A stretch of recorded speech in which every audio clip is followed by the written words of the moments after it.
All right, guys, today is Thursday, December 16th, 2021. Today marks day 2 of my new 30-day thrash on my wife's 4-door 55 Chevrolet 210.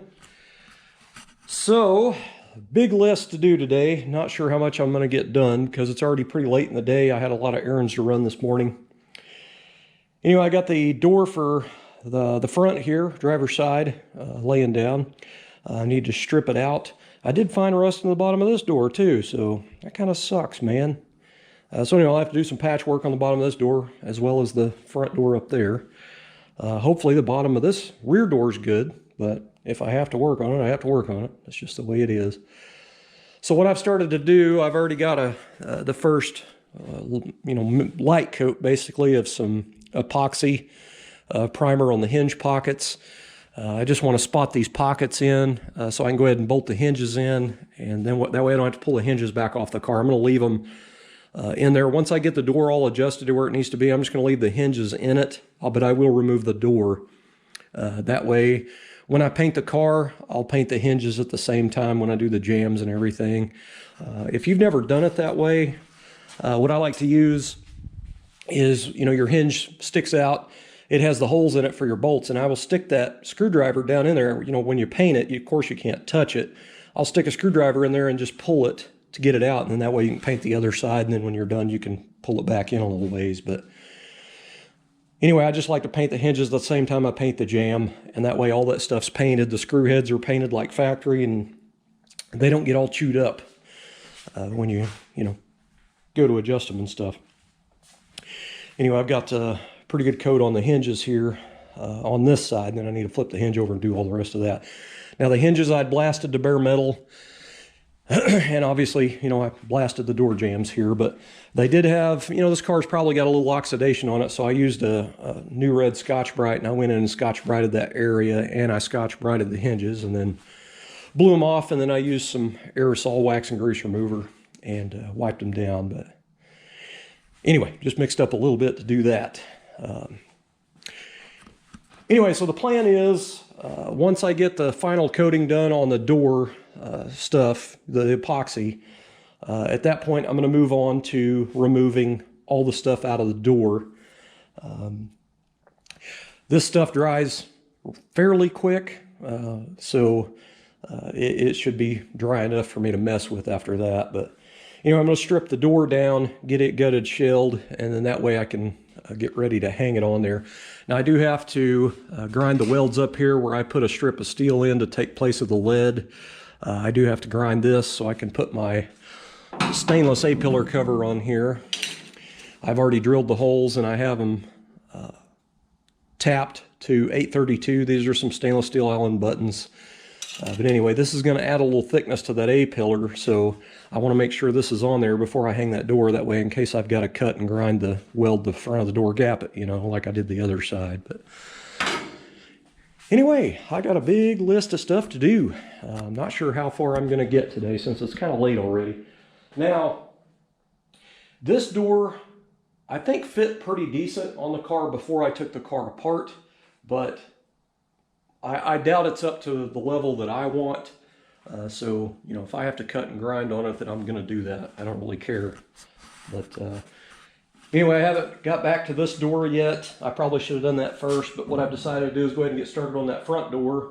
And then if I got to do some welding on it, gapping it and stuff, then I'm going to go ahead and remove this door while I got the welder and everything back out again. And I'm going to go ahead and get this cut and welded up here. But after that, that door will be done. Now this front door, it is pretty much done, other than the rust hole in the bottom of it I'll have to patch.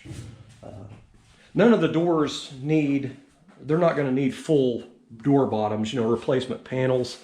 So I'm just going to replicate them out of sheet metal and do that. That's a great thing about having a bead roller and a sheet metal brake and stuff. You can pretty much fabricate that stuff that you need instead of buying the panels. Now, obviously, if the whole entire bottom was gone, I would buy a new one and replace it, but in this case, I'm not going to. I did go get some media for my blaster, so I have a couple of bags of media. I got it over there. So I'll be blasting the door bottoms. I'm not going to do that in my 30-day thrash. I'm going to wait. The main thing I want to do is get the doors fit to the car and gapped. and the hinges drilled for pins. That way I can remove them, and then I'll just concentrate on the rest of the car. Now, after the doors are fit and I remove them, I'm going to take them to my shed because, you know, they're going to have bare metal on them and stuff, and I don't want to set them back outside. Up to this point, they've been laying out here in my fenced area, just out in the weather, so I'll go ahead and put them in my shed to keep the water off of them. But anyway, I'm going to, at that point, attack the body on the car. I got to finish my metalwork on the radio delete fold down cover custom thing I'm building. I got to grind the welds down here on the rocker, and I got to grind the welds back here on the back and the patch panel I built back here. And then at that point, I'm going to take my cup brush to the whole car and clean the metal up, just in case there's some oxidation on there, which, you know, you can count on it being there. There's definitely spots from where I've touched it. But anyway, at that point, I'm going to go back over the whole car with 80 grit on the DA. I bought a new pack of 80 grit. When I did this, I did it with, I think it was 40 grit. So it roughed it up pretty good, which the primer would stick to very well. But I'm kind of wanting to go back over it with 80. And I might not. It just depends how I'm feeling. But anyway, I got a lot of body filler work to do on the car. I've got a lot of body filler that I've put on the car. Some of it I've sanded, some of it I haven't.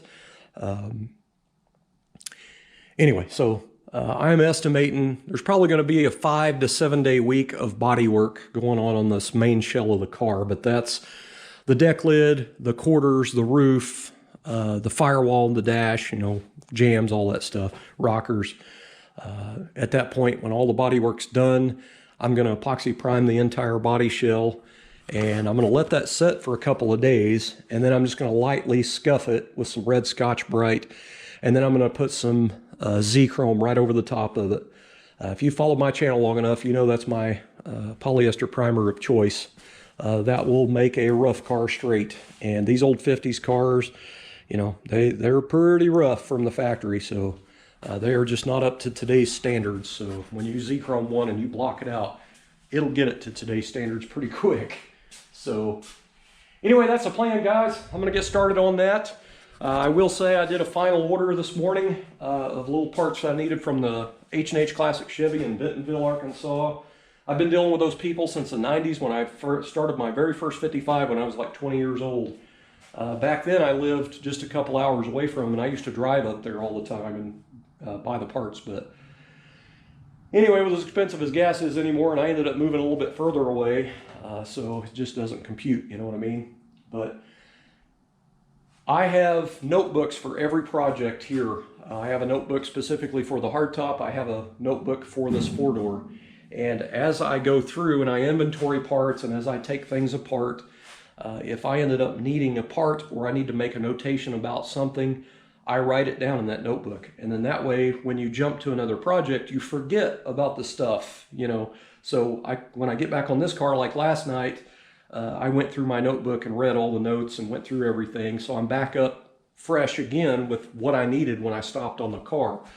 It's really great to do that because, you know, basically you'll have a list of stuff you need, and it's oddball stuff, that little stuff. So anyway, I placed an order this morning to H&H, and it's kind of funny. I think the most expensive part was $15, I think. The rest of them were like $3, $5, $8, little bitty things like rubber grommets and rubber plugs and some horn parts for the column and just little bitty stuff. And then the next thing you know, when you add it up in your cart, it's like $87 worth of crap. And it's like, son of a gun, it's those little parts, you know. You guys know what I'm talking about if you've done that.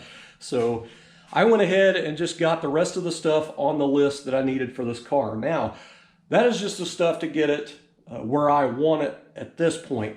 That's not new outside door handles and, you know, new glass and all that stuff. You know, I can't afford to replace all the chrome parts right now. I'm just going to kind of rock with my old stuff right now. That's kind of what sucks about a four-door. You got four doors, so there's four door handles, and one door handle set's pretty expensive for the outside door handles. The ones I have for this car are pitted. They're not that great.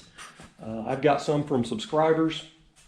And anyway, so it'll be okay with it in primer with some of that stuff on there. So I got all the little stuff that I needed, basically. Now, when I build a car, whether I paint it or not, like something like the four-door 55 or even a two-door, I like to replace every bit of the rubber bumpers and cushions and grommets, all that stuff was brand new.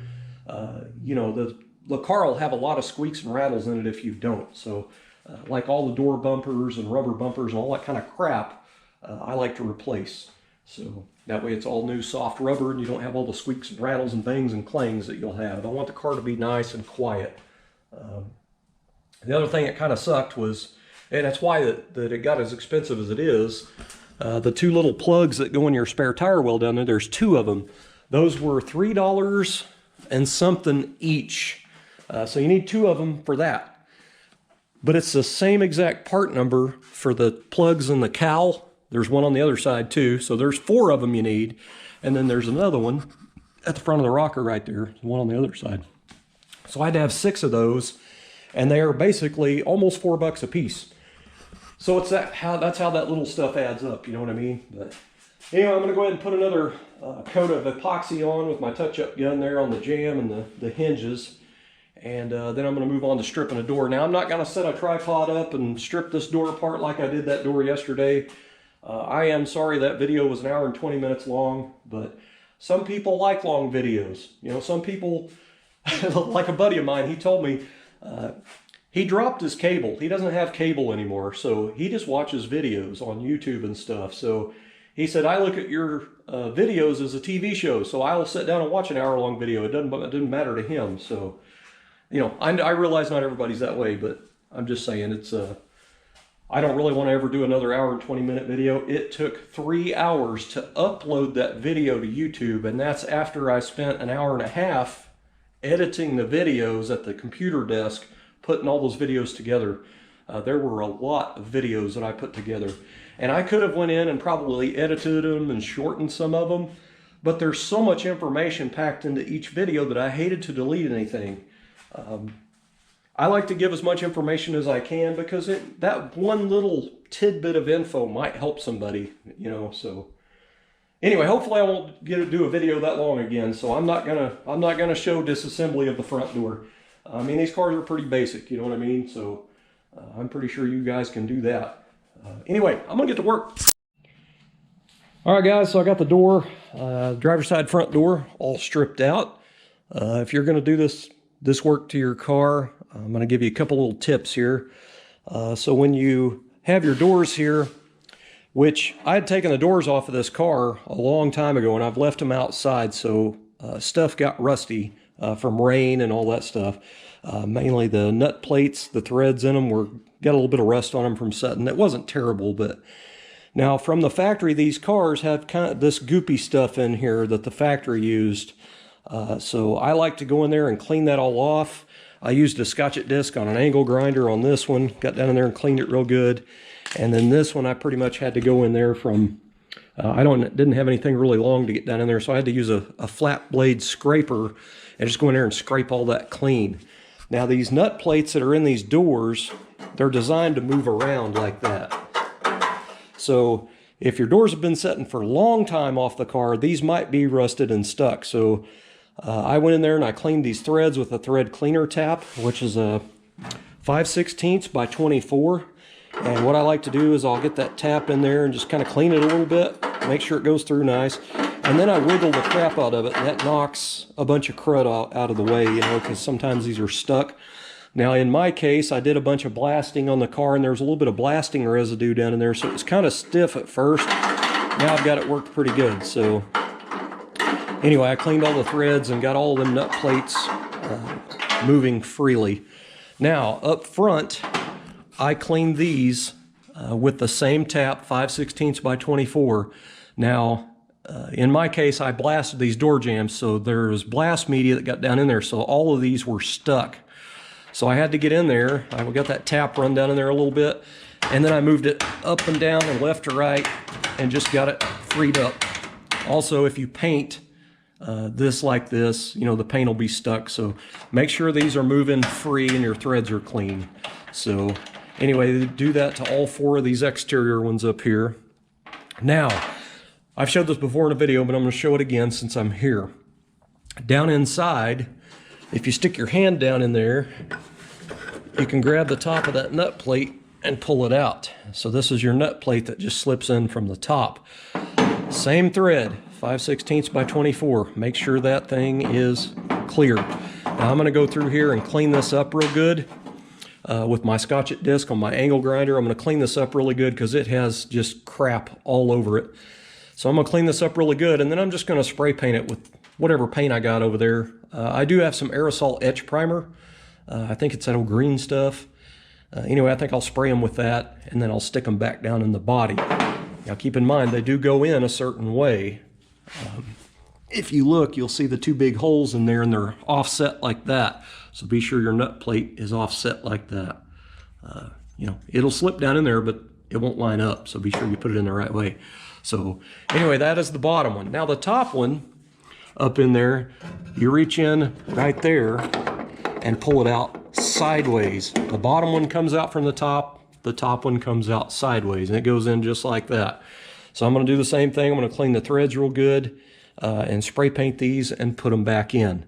So now I have repaired these before. If your threads are pretty boogered up, you can kind of get in there and weld it up a little bit and then go back and re-drill it and tap it. But it's 5/16 by 24 is your tap size. Anyway, back to work. All right, guys, so I've got my front door hinge bolts here. There should be 6 of them. These are a unique bolt for your front door hinges. They take a 9/16 socket, but they're 5/16 by 24 fine thread. They have a little star washer on them. What's pretty wild is if you take a 9/16 socket to a bolt, that usually means this is a 3/8 by 16. So this is, you know, pretty odd to have 5/16 threads, one size smaller. So anyway, I have cleaned those on the wire wheel. I actually had another one that I cleaned, but the threads are kind of messed up, so I threw it in the trash.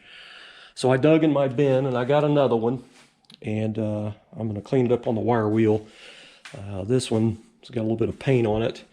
Now, originally, these are like a gold cad color, so this is what I'm going to do to restore them here.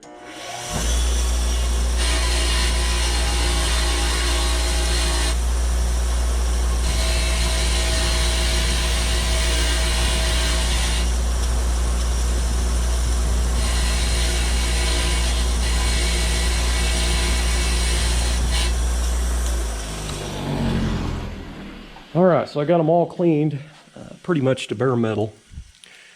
So at this point, I'll take them over here to a box.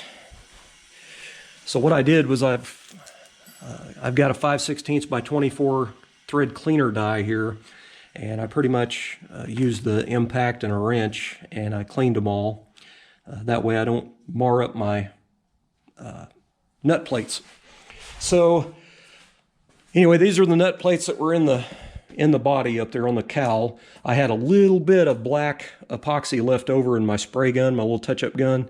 Thank goodness I didn't clean it yet, so I dusted them with that. So what I'm going to do right now is I've got a Phillips screwdriver here.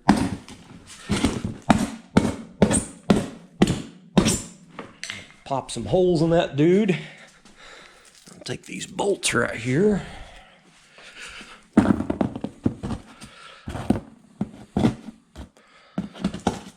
In like that.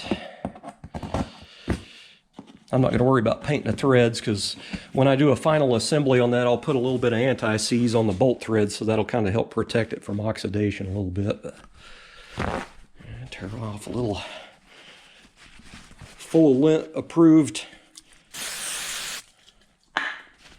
paper towel. That is wax and grease remover aerosol. Just kind of hit these a little bit.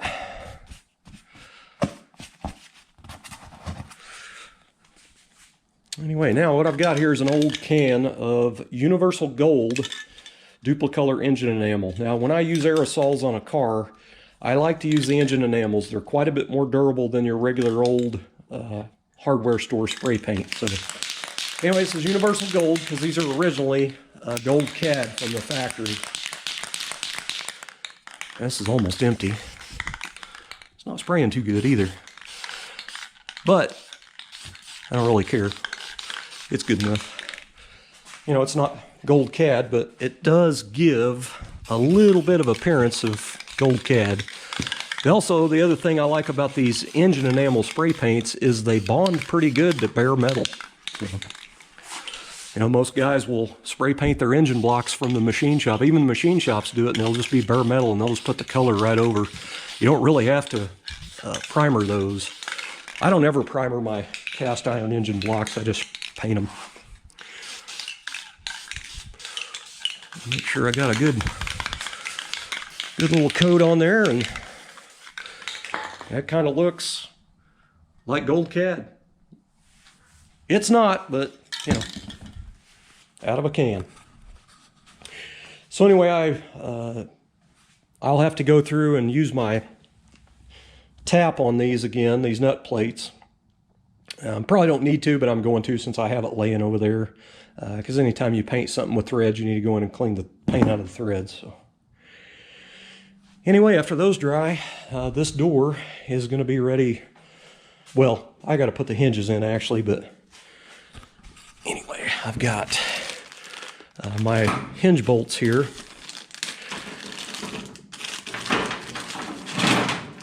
I have already painted these.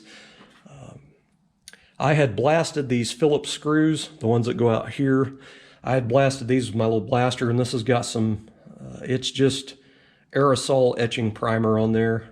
And then these ones that go down in there that take a 9/16 socket with a square washer, these I had painted with that gold spray paint. So anyway, these are pretty much already restored. But anyway, so this is almost ready to start hanging hinges as soon as them bolts dry a little bit. So, or the nut plates, I mean. So anyway.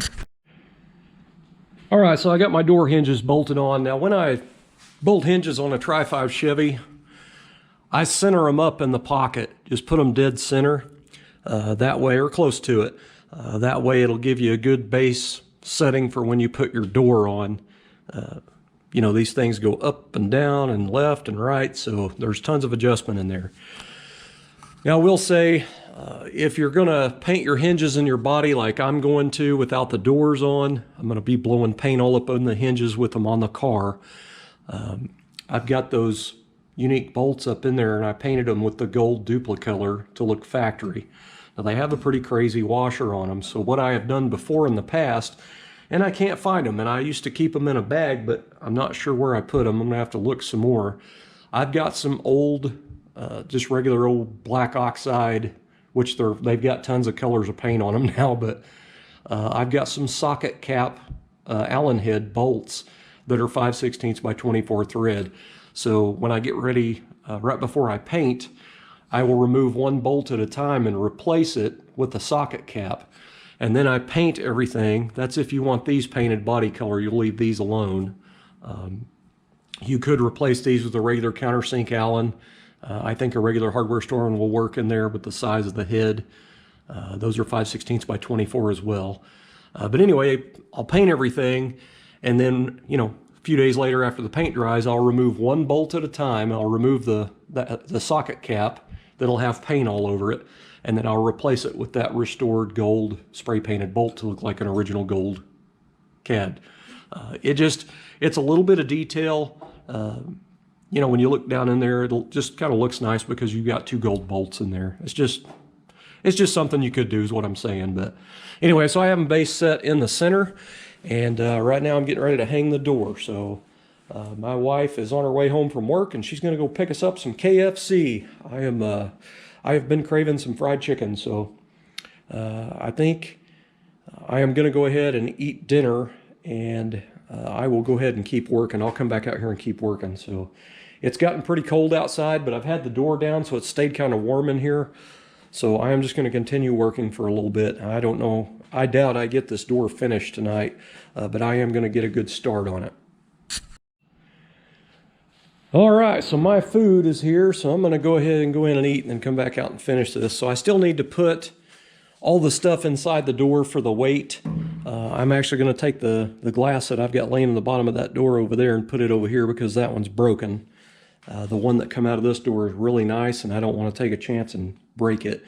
I've got it kind of close. I still got to tweak on it a little bit, but it is very, very close. I don't know that I'm going to have to do much work to this door other than on this piece here, just like the other side. I don't have my stainless trim on there yet because I still got to grind this, but It's a little bit wide up here, but it's pretty much touching down here. But I still have to move it a little bit. But I've got a pretty good line going down and around. So I can't really move the door to get this good because it'll just screw up all that. If it's good almost all the way around, pretty much all the way up to here, it's probably going to be about where it goes. I got it set just a little bit high right now because I don't have the door loaded with the parts yet. But I think once I put the parts in, it'll probably get it in line. If not, I can readjust the hinge. But I'm going to have to put a 2x4 in down here and shove in on the door to get it twisted a little bit. But I actually might bring this door in a little bit more. It is pretty wide right here. So I run into something crazy here. Now I've got a little small plastic container, tote up here, and it's actually don't even right here. This is rubber grommets, etc., miscellaneous stuff. So I had a partial 4-door rubber bumper kit for the doors. Some of it, was missing. So anyway, when I got all that stuff out, I had one of these little rubber bumpers right here that was longer. It's just a little bit. Now the ones on the rear doors, they are long. So if you get a kit, you'll have short ones and you'll have long ones. The long ones go in the rear door back here on a 4-door and the short ones go up here. Now, in that old kit that I had the rear ones, but I only had one of these. So I had actually used that on that door over there, and when you push the door to with it sitting on the bumper, it was perfectly in line with that. It was actually out just a hair, but it was pretty much perfect for when I aligned that door over there. So anyway, I went to put in one of the brand new ones in here, and it's just, when I put the door to, it was down in too far. It was in just a little bit. So I pulled the rubber bumper from the old kit out of that side and compared it to the brand new one, and it's just a little bit, like 1/8 of an inch. So I put the longer one out of the old kit in here, and it's perfect. So I tried the little one over there, and it ended up being perfect. So it actually ended up working out pretty good. So that's kind of cool. But anyway, it's time to eat. All right, so I had dinner and I got all relaxed, and now I'm all stove up and sore, so I'll just continue on tomorrow. I'm gonna go in and take me a hot shower, and anyway, I'm done for the night. So I didn't get any further on the car, which kind of sucks, but I'll get it tomorrow. It's hung on pretty decent, but it just needs a little fine tuning. So anyway, guys, go ahead and get this video together and get it posted up for you. Thanks for watching.